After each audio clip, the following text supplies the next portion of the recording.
everybody. Welcome back to the Insightful Thinkers podcast. We are continuing our discussion on the Enlightenment today. We started last week with part one. We introduced the topic, what is it, the Enlightenment? Really, we learned that it's a time when reason started to be introduced into the world and people started to question a lot of things, really, to put it simply. Today we're going to finish off talking about other key concepts within the Enlightenment, as well as some critique about the Enlightenment and some maybe holes in the Enlightenment where thinkers may have neglected certain groups. The sources of this episode are the same as last time. It's Bristow's article Enlightenment from Stanford Encyclopedia of Philosophy, as well as Mayne and Peter's History of Europe from Britannica. So another thing that was found in the Enlightenment is a lot of talk about ethical theory and new developments in ideas for what is ethical. Many of the leading positions of contemporary ethics took shape within the Enlightenment. Prior to the Enlightenment, ethical reflection oriented itself around religious doctrines that concerned God and the afterlife mostly. So what was right was anything that had to do with God and got you towards the afterlife. So the highest good of humanity and the grounding of moral duties are all conceived in religious terms before the Enlightenment. And a lot of them still are today, but everything really was centered around these religious doctrines in terms of ethics and morality. But during the Enlightenment, this changes within the population of Western society as the processes of industrialization, urbanization, and dissemination of education advance during this time. Happiness in this life, rather than union with God in the next, is what became the highest end for increasing numbers of people. This is the secularization that we're talking about, and that it really started in the Enlightenment, and that's what's led us to such a secular Western world today. Also motivating this development of secular ethics were the violent religious wars that bloodied Europe in the early modern period. So due to these wars that were motivated on religious grounds, that kind of turned people away from the idea that everything that has to do with religion is good. Because if this is creating all the wars in our society, then maybe there must be a better way. There must be a better morality that we can find. The new ethics of the Enlightenment were motivated by the failure of these religious doctrines concerning God and the afterlife to establish a stable foundation. Recent times in the early modern period were showing that religion resulted in a lot of unethical behavior and resulted in war. And this made individuals look for ethical theories that existed independently of religious doctrines. So this is really how the environment shapes the thoughts of generations of thinkers, because if you're in a period when religion is causing all of the war around you, then you are going to have a critical view on religion. And we're going to talk soon in the episode about how religion was kind of one of the things that Enlightenment thinkers weren't necessarily critical of directly, but they were critical of a lot of the features of religion. The general problem emerges, though, in the Enlightenment of how to conceive the highest good for human beings within a fully secular context, with such a newfound transformed understanding of the natural world after being led by religious doctrines for so long. So how is it that we talked in the last episode about, yes, you can critique the religious foundations of society all you want, but once you try to institute a new, fully secular institution, is that going to necessarily work as well? Maybe it'll even work worse. And we'll talk later in the episode about how it did work worse in France with the Reign of Terror, because although the Enlightenment thinkers motivated these revolutions after the revolution, and they broke down all of the things that were in place, they didn't necessarily do too great of a job running the world in a fully secular way either. So we'll talk near the end of the episode about how the issues arose in leading people with new, fully secular ethics without God in the picture. So with all of this talk about the Enlightenment seemingly going against religious ideas, you may get the impression that the Enlightenment was hostile to religion. And you wouldn't be alone in thinking this. Sometimes Enlightenment thinkers are taken to have been against religion in general. People think they condemn religion as an irrational delusion. So many people have the idea that Enlightenment thinkers were directly going against religion. Though the Enlightenment is sometimes represented as this enemy of religion, it's more accurate, though, to see it as critically directed against various features that happen to be associated with religion, like superstition, enthusiasm, and fanaticism. So it's not that they were directly going against all religion. It was just quite a few of the features of religion. A lot of these thinkers who started to question things and started to want to use reason and apply reason to just about everything. Religion was just one of those things they applied this reasoning to. And then they wondered, is this superstition? Is this fanaticism? Is this logical to be so superstitious and so fanatic about your religion to even cause war and things like that? So it was just another target of Enlightenment thinkers' critique. The Enlightenment is a landmark in the history of secularization, the process whereby religious observance became an optional rather than a necessary dimension of social life. And you see where we are today, where religion is now an optional dimension of life, whereas back then it was more or less you had to behave in certain ways. You look at the Crusades, where religion is imposed upon you. So, but the Enlightenment, this is when it started to change, and religion became secondary to living your own life. And if you want to add religion into that, then you can in the free world. We said last week that you can't talk about the Enlightenment without talking about John Locke. And John Locke, his influence mostly comes from his idea of the mind as a blank slate. John Locke conceived of the human mind as being a tabula rasa, so a blank slate on which experience was solely responsible for creating character. So he had the idea that everyone's mind is shapeless or formless at birth, and it's purely due to experience that your mind develops. Supposed innate qualities such as goodness or original sin had no reality to Locke, whereas before Locke, people figured that you have this, you have goodness inside of you, but you also are sinful by nature and things like this. And your nature has so much of an impact on the way that your life will play out. Locke did away with all of these things, and Locke took aim at the theories of innate ideas in which people were thought to be born with mathematical ideals, eternal truths, and a notion of God. Locke opposed dogmatic justifications such as the authority of the church and the divine right of kings, which had always been touted as self-evident truths. So nowadays you hear the self-evident truths are that all men are created equal. But back in the day, the self-evident truth was that kings had a divine right. The divine right of kings asserted that kings derived their authority from God and could not therefore be held accountable for their actions by any earthly authority. They had a direct streamline to God, and God's words were coming to them, and they were sharing God's words, and they were essentially exhibiting God's actions because they had this direct connection with God. They had this divine right. So they couldn't be held accountable for their actions by anyone on earth because everything that comes from them is coming from God originally, is the self-evident truth that existed back in the day. Locke opposed this.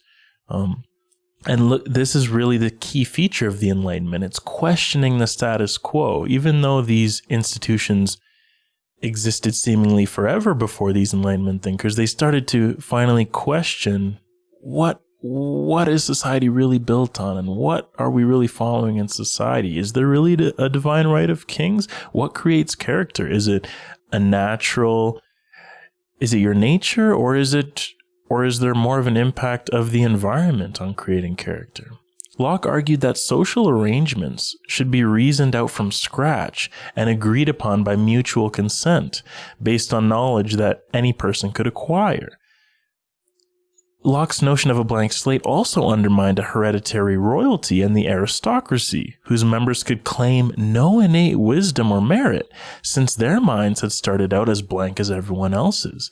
So this is revolutionary thinking from Locke in this time, because now if everyone's on par at birth, then maybe there shouldn't be a royalty, a hereditary royalty that you're born and all of a sudden you're a prince and then you end up being a king. But Locke is saying that no, that just because you're born to that person who was a king before you doesn't mean you have some kind of advantage or you're superior to anybody else. Locke's conception of the mind as a blank slate also spoke out against slavery implicitly, because slaves now could no longer be thought of as innately inferior or subservient. Finally, since human irrationality was the consequence of false ideas instilled by faulty schooling, should not education be a prime concern of rulers now? So look at all the ideas that Locke's philosophy engendered, because he's starting to put a focus on the environment and shaping behavior rather than just your behavior being handed down by God and your life is going to play out in some predetermined way. He got rid of this determinism and look at the implications for schooling. Let's improve education because everyone's mind is blank. And if we can just give everyone good education, then everyone is going to, it's going to lead to salutary effects for everybody. Now, with advancing science, and then since even the behaviorists in the mid 20th century in psychology still were thinking the mind was a blank slate and every single thing was imparted by experience, science has proved that wrong recently. So no, the mind is not a blank slate, but by considering it in this light, Locke was able to open the minds of so many of the importance of environmental factors in shaping development, and in considering these factors in the way society operates. So, for instance, if we're all on the same level at birth, then no one should be seen as being more powerful than anybody else just because you're born into a certain family. And you see these days there still is the monarchy and the queen and things like this in England, but it's phasing out. It doesn't exist as it was crucial to society back in those days in Locke's day. Now it's more of just it's like a token royalty. Yes, they still have power, but it's not nearly at the same level as it was in Locke's day. So this is what Locke started to change. He started to put everyone on the same footing with his blank slate theory. This notion of humans as neither good nor bad also led to radical political theories in this day, where the state had once been viewed as an earthly approximation of a higher order. Now it came to be seen as a mutually beneficial agreement among humans aimed at protecting the natural rights and self-interests of each other. So before, it used to be the state was like, it was the higher order and it just had like absolute power over everybody. But with Locke's ideas, the political theories that spawned from Locke's ideas, it became known that no, now it's about benefiting humans and benefiting each other. And let's think about the self-interests of each other in the policies we make. So this is the influence of Locke. He changed the way people think with the way he thought. And that's, he's one of the most influential philosophers ever because of it. Now, we've talked quite sufficiently about all of the ideas in the Enlightenment, mostly just about applying reason to a lot more things. But what are the holes in the Enlightenment? There is critique, and the thinkers weren't perfect, and the people who were thinking these ideas were not perfect during the Enlightenment. So look at racism and sexism. It is striking how unenlightened, you could say, many of the Enlightenment thinkers are concerning issues of race and gender, seeing as Locke and Hobbes and Hume and all of these, and Descartes and all of these Enlightenment thinkers how insightful they were, it's troubling that none of them really even had ideas about equality of the races and the genders. So for all the public concern with the allegedly universal rights of man in the Enlightenment, the rights of women and non-white people are generally overlooked in this period. There's almost nothing to do with this. When Enlightenment thinkers do turn their attention to the social standing of women or of non-white people, they tend to spout prejudice. Moreover, while the philosophies of the Enlightenment generally aspire to universal truth, unattached to any particular time, place, or culture, Enlightenment writings are rife with ethno and Eurocentrism. So the question arises of, although these guys were trying to apply reason and trying to determine these universal laws, and Newton actually was successful in determining that, and that was the spirit of the Enlightenment, and Newton had an influence on that, of determining these universal truths that are applicable to everyone, like the gravitational laws. But are the truths that these Enlightenment thinkers really universal, or are they only applicable to the European white man, who is better off than the rest? Maybe these rational ideas that they were developing are only rational to some, and that's what the critique is. And frankly, that is the issue. They're not universal, some of these ideas that they had, because they didn't have any concerns with race and gender issues in there. It shows how hard it is to think outside of established customs, no matter how influential the thinker. And I think this brings up an important issue. Often we spurn the behavior of previous generations, and we're quick to disparage their ideas just because they don't fit in perfectly with today's higher moral standards. And often we do have higher moral standards in a lot of ways than we did back then. But just because somebody or a group of thinkers, they neglected race and gender in their ideas, should we do away with all the ideas of the Enlightenment? No, that's not what it means. Enlightenment thinkers were not perfect individuals, nor did they have perfect ideas. And this shows more than anything how difficult it is to break out of the ideas of society in your time. And even among the most brilliant thinkers ever, they just couldn't formulate these ideas. We shouldn't fault them. Though they did fail to see potential for progress in certain areas, the scope of their ideas was so widespread that I don't think we should throw out the baby with the bathwater here. And I think hopefully the ideas that we've learned in these episodes show us that, yeah, maybe some of their ideas were quite substantial. And just because, yes, they were racist in some ways for our standards, and they were sexist, but the ideas were valuable. And this is why we are here today with such a secular world that so many people love so much. We wouldn't be here without the Enlightenment. Some other critique about the Enlightenment is from Adorno and Horkheimer. They interpret Nazi death camps as the result of the dialect of the Enlightenment. They believe that these death camps were the result of this attitude of supremacy of instrumental reason that was asserted in the Enlightenment. So they think that this attitude of man's ability and man's power to be self-sufficient and fully rational could have contributed to the Nazi ideology of being rationally superior to others. And this hubris that was exhibited, and mostly they're criticizing the attitude of the Enlightenment, and this perhaps gave ideas of even the worst Nazi death camps. I myself, I don't fully understand this critique. I haven't gone in depth into this specific critique, but just to know there is some critique of the attitude that was displayed in the Enlightenment. Some other critique is that in the Enlightenment's ambition to reorder knowledge for the benefit of mankind, it debased culture of the masses under this new capitalism. So the idea here is that maybe people were better off with a stable base, with a fully connected church and state and things like that. Even though it was not perfect and perhaps not the most rational, it was stable.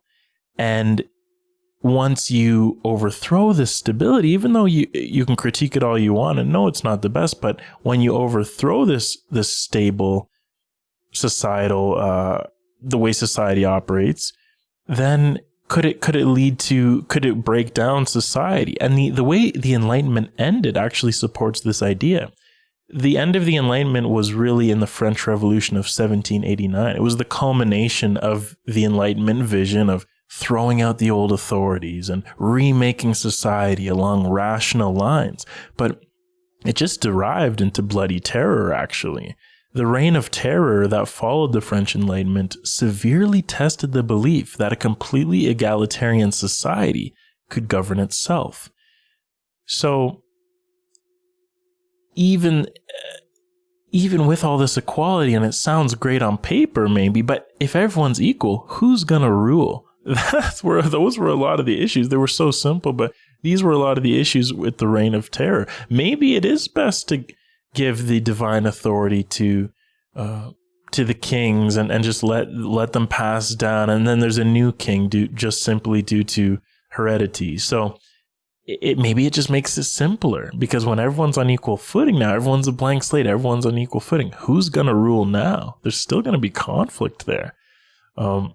In this time also, at the end of the Enlightenment, writers of the thinkers became increasingly rarefied and esoteric. So they were writing things that weren't as applicable to ordinary people or as easily understood by ordinary people. And this is how the Enlightenment ended. So it wasn't the immediate results of the Enlightenment certainly were far from perfect, with the reign of terror and with the French Revolution and overthrowing the powers that were. But the ideas still persist to this day, and they still make their mark today. The Enlightenment, it really challenged society to think harder, with the potential of actually discovering truth for themselves. Look at Newton with his theories that he developed on gravity, and you can actually find truth if you open up your mind and think rationally, rather than everything just being shrouded in mystery. This started science. We talked about Francis Bacon last episode in part 1 about how science started and how to reason scientifically. The Enlightenment really paved the way for our society to write, to speak, to worship freely, to experience equality under the law, and to receive more humane treatments under this law, and most of all, to live freely. Thank you for listening to this episode, everybody. We're growing our community through word of mouth. So if you like this episode, please share it with 1 or 2 people who are interested in the Enlightenment. That concludes our Enlightenment series, our first 2-parter on here. I enjoyed it. I found the Enlightenment very interesting. Another philosophy thing again, some deeper things. Hopefully you guys enjoyed it. You can also go ahead, if you like this episode, you can do the like, the rate, the comment, subscribe, the follow. All these things just help us get discovered more easily. But whatever you guys do to support listening and watching is always plenty. As I say every time, thank you so much for tuning into the Insightful Thinkers podcast, everybody. We will be back next Monday, as always, for more in-depth analysis into a diverse set of topics. Take care, everybody.